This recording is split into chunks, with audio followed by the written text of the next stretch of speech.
welcome to Canonical. I'm James Shao, and I'm joined by Iad Darris and Sam Spieler. Hello. Hey.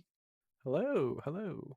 Today we are discussing the second book in our Afrofuturism series with Octavia Butler's Parable of the Sower. If this is your first time, you can join our book club discussion on Reddit at Canonical Pod. You can reach that by clicking on the link in the episode description. On Reddit, you can find our full schedule, and you can find all the discussion threads for every book that we've ever done. You can also find us on social media at Canonical Pod, all one word. And if you want to support us, go on Apple Podcasts and leave us a nice review, or subscribe to us using whatever platform you're currently using.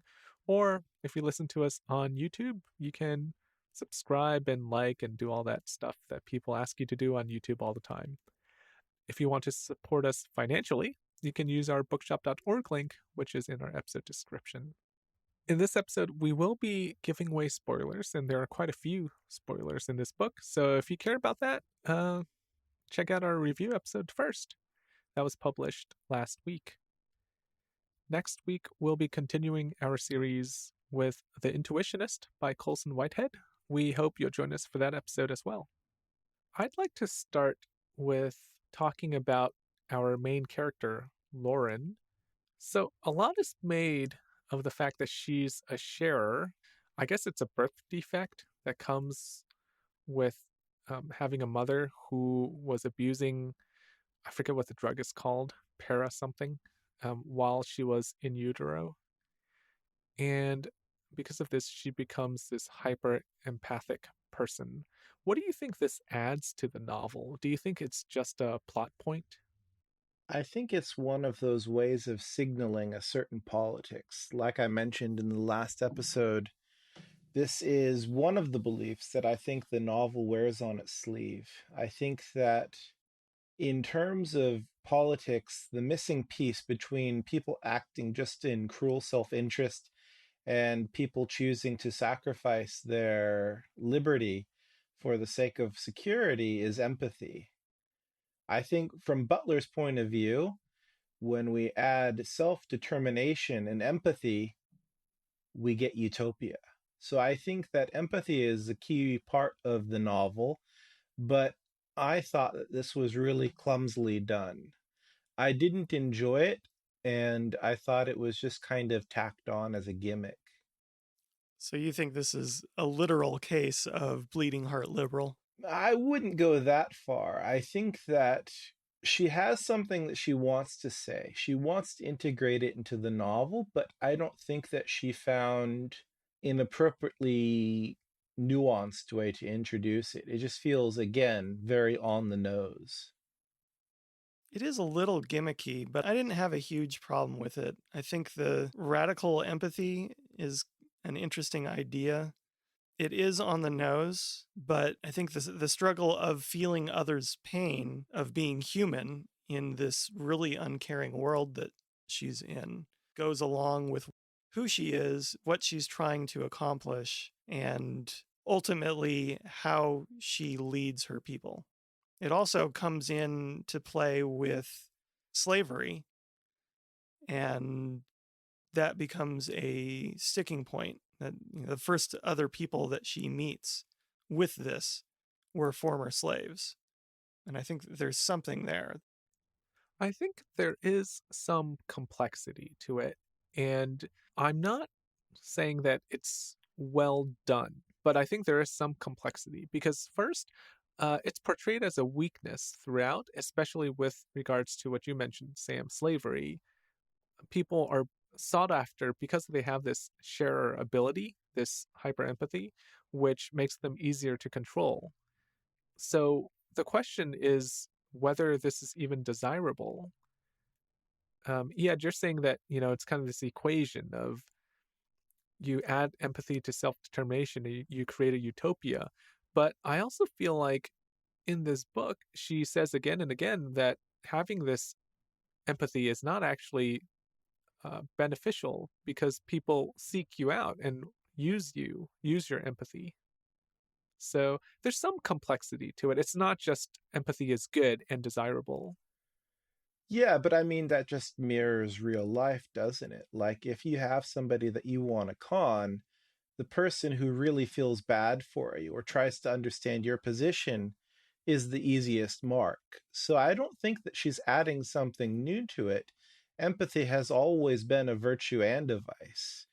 I think that what makes me really dislike it is that this is a fairly realist novel.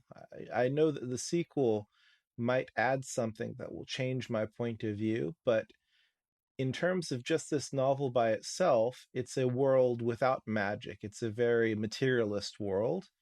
And hyper empathy is not part of that world. It exists in a sort of magical realist sense as something outside of the world tacked onto it. But when other people react to it, it's not magic. It's just, oh, this is this weird thing that's somehow scientific, but not scientific in terms of the rest of the world or in terms of the rest of the reader's world. Yeah, I'm with you there. I think that for this reason, it doesn't really belong. For that, in that regard, I'm totally in agreement that it's kind of tacked on. I will say another thing that makes this kind of complex and not very complex, but it adds some complexity is it's an interesting counterpoint to the pyro drug. One leads to hyper empathy, the other leads to a sexual release that comes from looking at fires, and which is weird, but interesting to me. What makes it complex is that it's kind of like you have two options, right? You have people who are seeking out destruction for its own sake, and you have people who are trying to understand and build. And it's kind of on the nose, but I don't think it's so obvious where the casual reader who's reading it will immediately pick up on it and think, oh, yeah, like this is good and this is evil. But I think it is in the book, which adds some kind of complexity, which is interesting. I'll mention one more thing about the plot here, which is I didn't like that she ended up forming a relationship. I don't even remember the guy's name with the old dude. Bencoli. Yeah. Um, I just didn't like it. I was like, what's the point? It was cringy in the same way that a Murakami sex scene is cringy. Well, it's not that bad. Their actual sex scene I didn't think was that bad, but yeah, the relationship was cringy for sure. The one thing I did take away from that was that he doesn't know how young she is at first. Yeah, she might be 14 or 10. I think that goes to something we discussed in the review episode last week, is that she's a kind of weirdo who is on her way toward becoming this prophet. So I think that goes to this weird sense of she acts a lot older than she actually is. She's had to shoulder a lot of responsibilities that no one her age should or normally does. So, one of the main discussion topics we had in our wrap up episode for Obsession was the question of moral fiction and how the books we read for that series were largely amoral. That's what we talked about in that episode a few weeks ago. And this idea of moral fiction was popularized by John Gardner, and he defines it as fiction that attempts to test human values, not for the purpose of preaching or peddling a particular ideology, but in a truly honest and open minded effort to find out which best promotes human fulfillment. It's kind of complicated because of the use of the word moral, which we kind of understand as moralizing, but he is not really saying that fiction should be moralizing, but rather that fiction attempts to test human values. And I think he even argues against being overly didactic. So, this book is, in my mind, a very stark contrast to those books in Obsession, to Pale Fire, The Tunnel, and The Limeworks, in that it is very clearly dealing with human values. What morals would you say that this text is advocating for? I think the value of empathy, I think that's pretty clear from the previous discussion, is that empathy is valuable to human beings. And with empathy, we can circumvent a lot of other problems that we might have otherwise. Although that empathy comes with a price.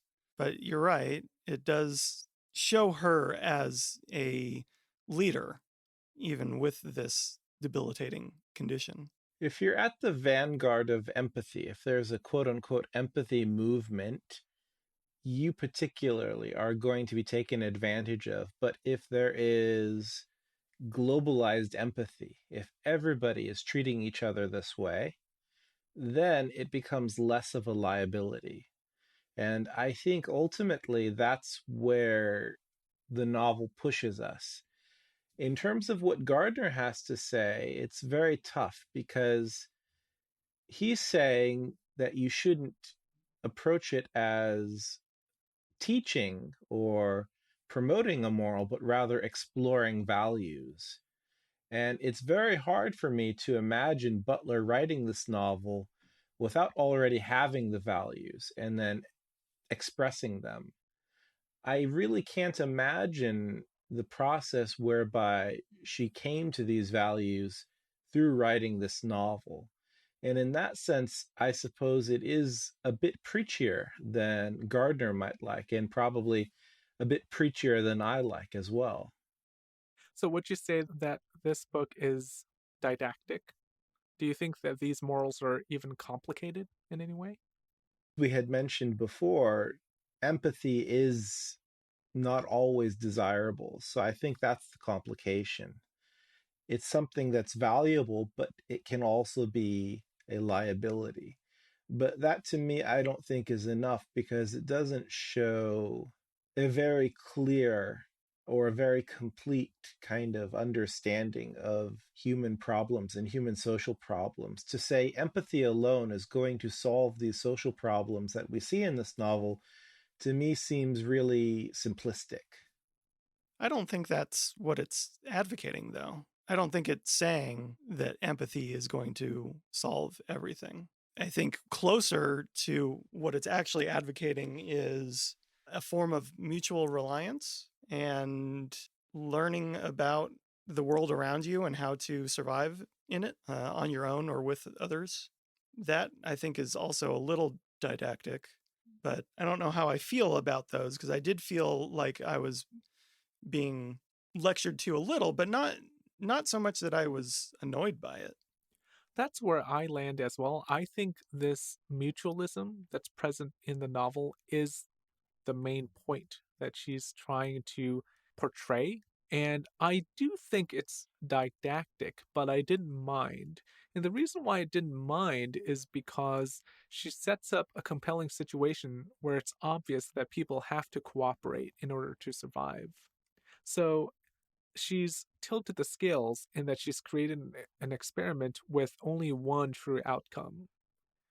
You cannot fight off these roving bands of rapists and murderers and thieves by yourself. You have to have help. And having a community is the only way to live.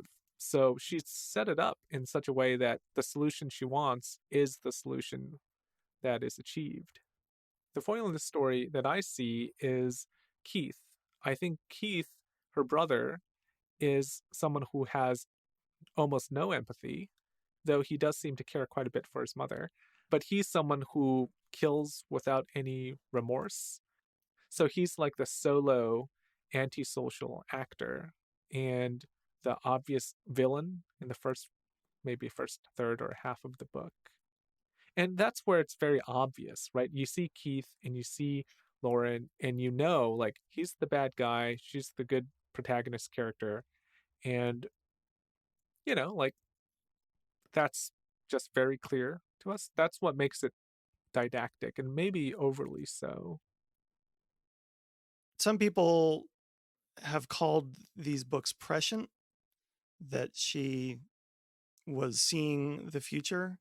But I read somewhere that Octavia Butler did not see herself as prophetic, that she looked at what was going on around her and wrote about just a little bit of a stretch from what she was seeing.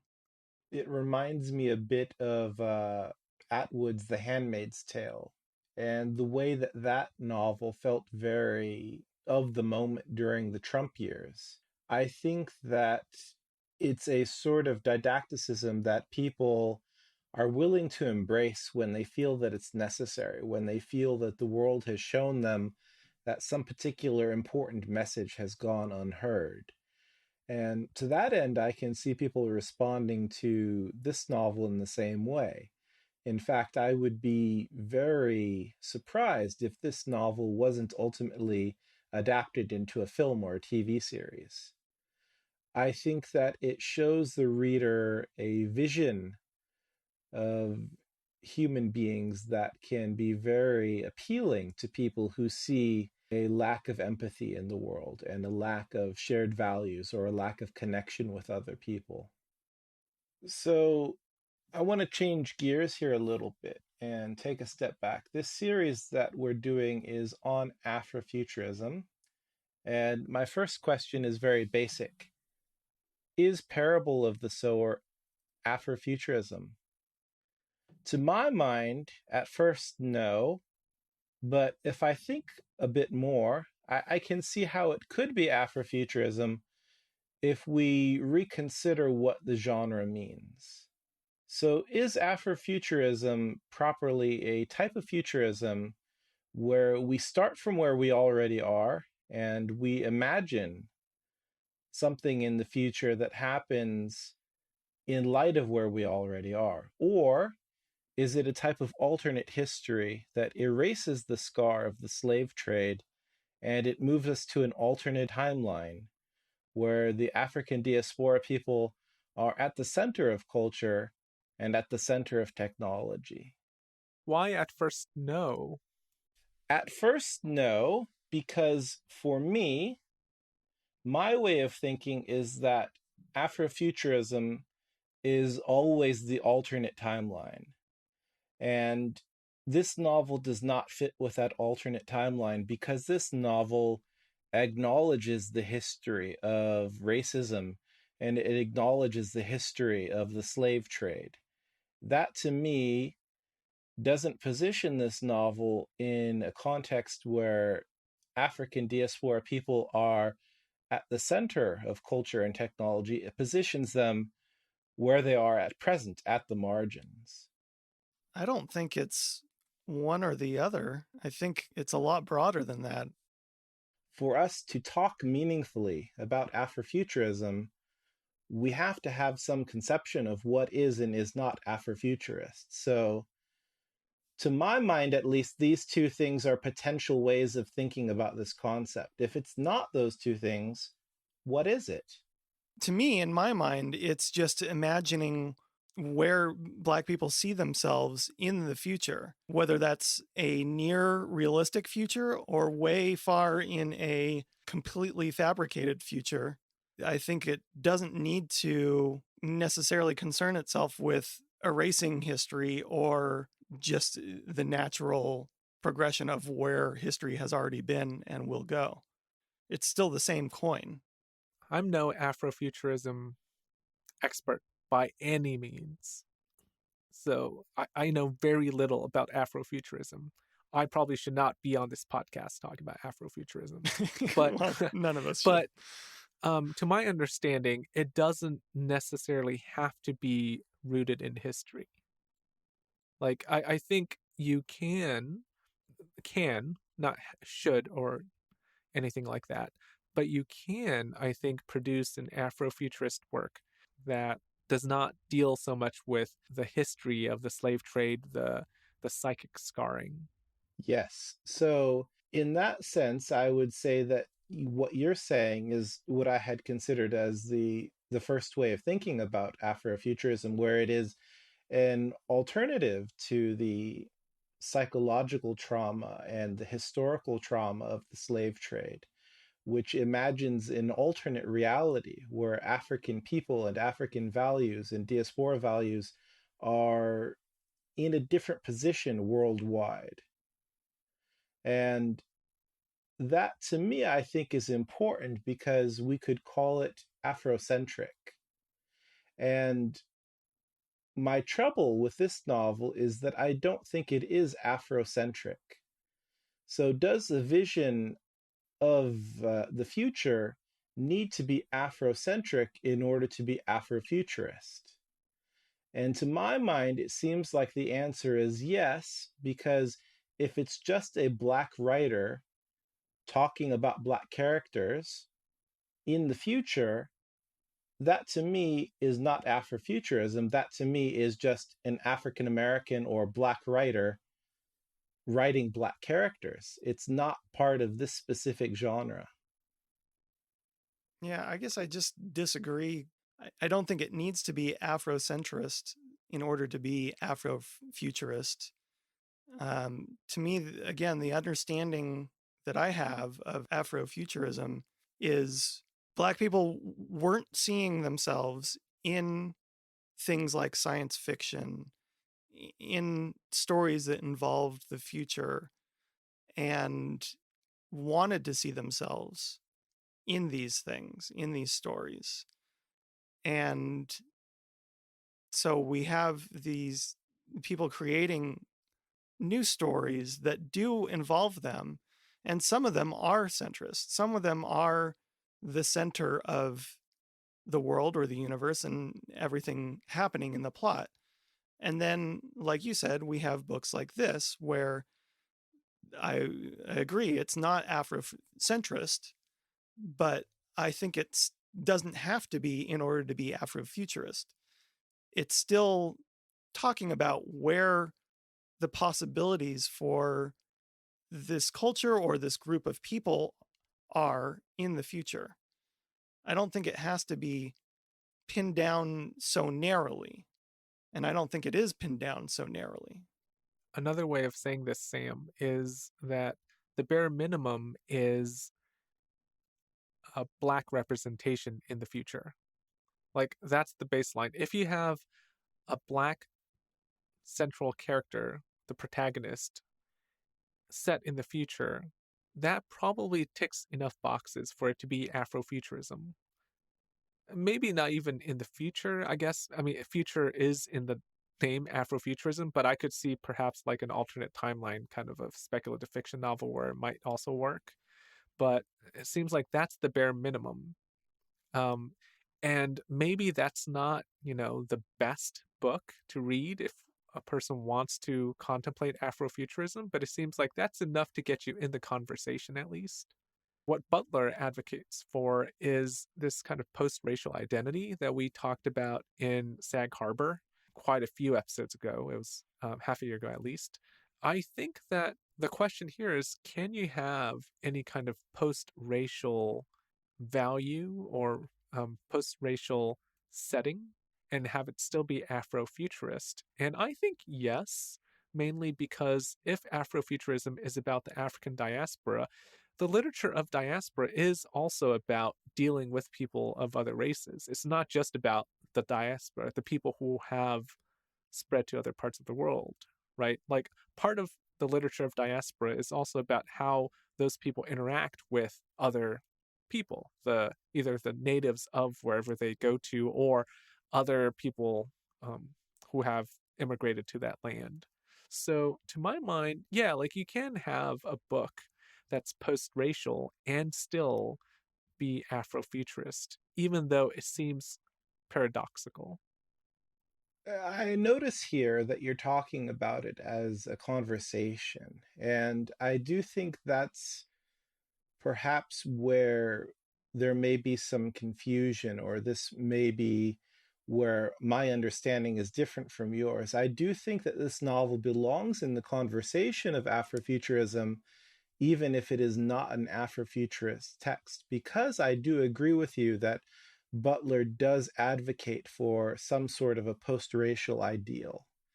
And to my mind, Afrofuturism is not post-racial, but in fact, it reiterates race. It reiterates the importance of race. And it is paradoxical, as you said, but just because it's part of the conversation, you could almost say it's part of the conversation because it is anti-Afrofuturist. it's contrary to Afrofuturism, and therefore it's meaningful to contrast it with Afrofuturism. This, again, I have to be fair, like you have said, we are not the people to decide which boxes need to be ticked. This is not our thing to define. But for me, my understanding of Afrofuturism is much more limited than what you have expressed and what Sam has expressed. To me, it does seem to require some sort of a recentering gesture, a refocusing specifically on Blackness in the future. And if you don't have that recentering and that refocusing, it seems almost unfair to say that because it's a Black character or a Black creator, that these stories set in the future must be Afrofuturist. All right, let's take a break now. And when we come back, we'll talk about whether or not we were persuaded by Octavia Butler in this novel. We'll be right back.